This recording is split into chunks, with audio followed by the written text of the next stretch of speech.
us on the map. Mr. Caruana leading the beat. Australia global rank 6. Feeling the heat like immortality. All right, so today we're looking at our third SDG, which is SDG 10, Reduced Inequalities.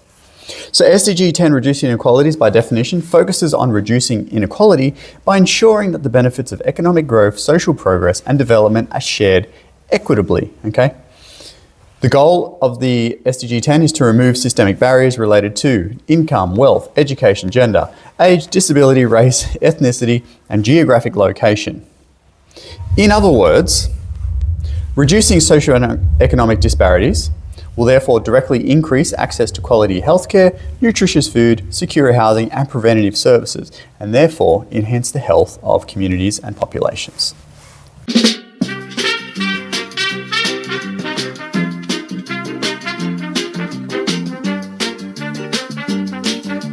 So how has SDG 10 been applied in other communities? So we're going to go with the same examples that we've been using throughout the series. So applying it in other communities is going to be identifying populations experiencing disproportionate burdens and therefore implementing targeted initiatives that eliminate the barriers to care. So we're trying to bring the people that are disproportionately worse off up, okay? So closing the gap.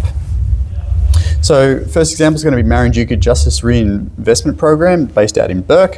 So it's a First Nations-led program, I've talked about it in previous videos, that redirects funding away from the justice system and into the community sports system to hopefully stop youth going into the justice system in the first place, all right? That community sport looks like education, active programs, after school care, etc., and early intervention towards them stopping doing behaviours which may lead them to the justice system, all right? Therefore reducing inequalities and ongoing trauma. The second one, Healthy Cities Illawarra. So Cook, Chill, Chat delivers affordable, healthy food through inclusive community cooking sessions, particularly to low socioeconomic individuals and families, therefore reducing nutrition, social and mental health inequalities, because not only do they get to learn how to cook food, but it is affordable cooking, it is healthy food, and while they're doing it, they get to have a yarn, which is really, really nice.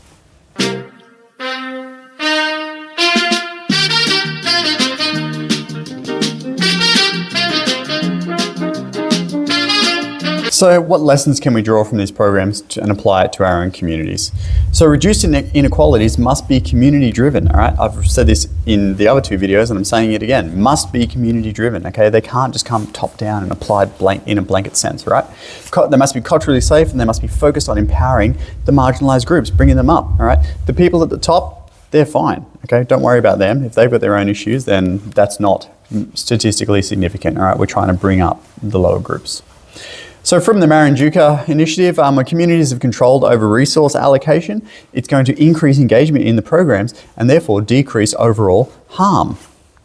The Healthy Cities Illawarra program, that looks at multi-sector collaboration, okay, between levels of government and businesses, is absolutely necessary to tackle social determinants, especially when they're complex. So applying it in our local community, so Newcastle, Lake Macquarie, so looking at the Awabakal Aboriginal Medical Services. So this addresses First Nations health inequities by delivering Aboriginal community-controlled, culturally safe primary health care, okay, and transport services. So think of all the primary healthcare that you can attend. The Awabakal Aboriginal Medical Service tries to deliver this for First Nations people in the area. And if it is not a mobile service, they will arrange transport as well. And it is all bulk billed, okay, which means that there is no out-of-pocket cost. So they're the lessons for our community.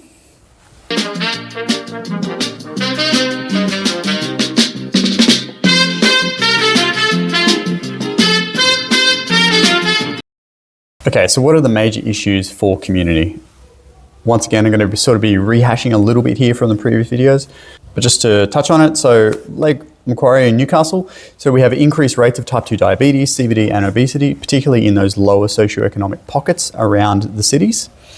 Increased mental health and distress and substance abuse, particularly in youth in those low socioeconomic areas, particularly because they experience major barriers in accessing mental health support, and it's particularly through that private system. Also, increased dental waitlists and inequities / lack of access to getting dental care from lower socioeconomic individuals. There are many low socioeconomic individuals here in our city that just don't see a dentist. They don't do their regular yearly checkup, okay? And if they don't have a problem in the mouth, then they just don't see a dentist. For Western New South Wales, so thinking about, Burke, etc., lower income and geographic isolation is going to correlate directly with increased preventable hospitalisations, so things that could have been prevented from the reason why you need to go to hospital, not that there is many hospitals anyway, and increased chronic disease burden.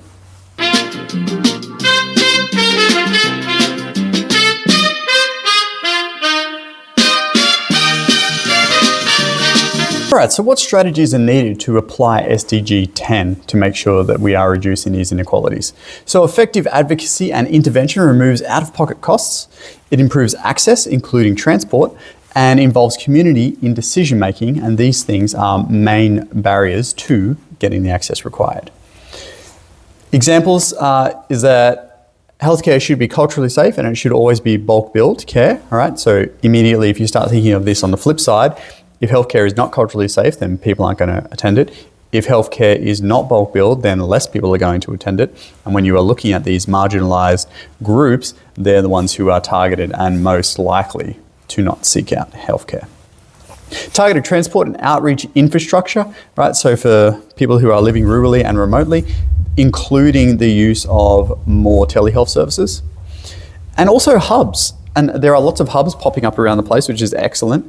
So instead of just having your traditional doctor surgery over here, and then you've got to drive 20 minutes to go get an x-ray, and then you've got to go that way for a dental clinic, and then you go that way for a physio, having these medical hubs where it's basically co-locating a whole bunch of primary care services, including GPs, mental health services, also looking at housing around in your local area, food assistance, all of the preventative programs that can help someone in community. So locally in our Lake Mac, Newcastle area, so we've got the Awabakal Mobile Outreach Service, which runs mobile health screening vans across the area for people that can't get to a doctor.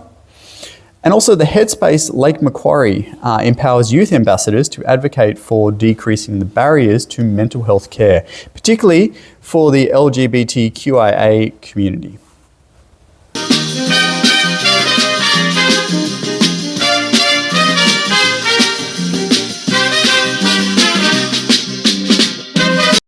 Okay, so finally, how do we know if SDG 10 strategies have been effective in a community? So once again, looking at epidemiological data. So when that data shows that there is a narrowing gap in health statuses between the general population and low socioeconomic status. We can also look at hospitalisation rates, so a decrease of preventable hospitalisations and chronic disease levels in low socioeconomic status and First Nations peoples in Australia is one indicator that the strategies have been effective. Alternatively, you could look at increased service usage from low socioeconomic status and First Nations people. In other words, you may not see a direct link with hospitalisations and chronic disease immediately, but if there's like a 10 or 15% greater uptake of service usage, then that will eventually lead to lower hospitalisations and chronic disease, etc. So the two indicators that could be used. In summary, targeting SDG 10 is the most essential upstream mechanism for achieving lasting population-wide health improvements. Interventions that address social gradients compound over generations. In other words, much like the other videos, things that we implement now towards SDG 10 and moving towards 2030 are likely to pay dividends over time, and greater dividends than just addressing acute healthcare issues now. But once again, we are limited by cross-sector collaboration and funding, as it does not resolve current acute hospital bed shortages and other acute issues, or clinical backlogs made generally by the use of private healthcare, which low socioeconomic status people and a lot of First Nations peoples do not have. And that'll wrap us up for SDG 10, Reduced Inequalities. Thanks.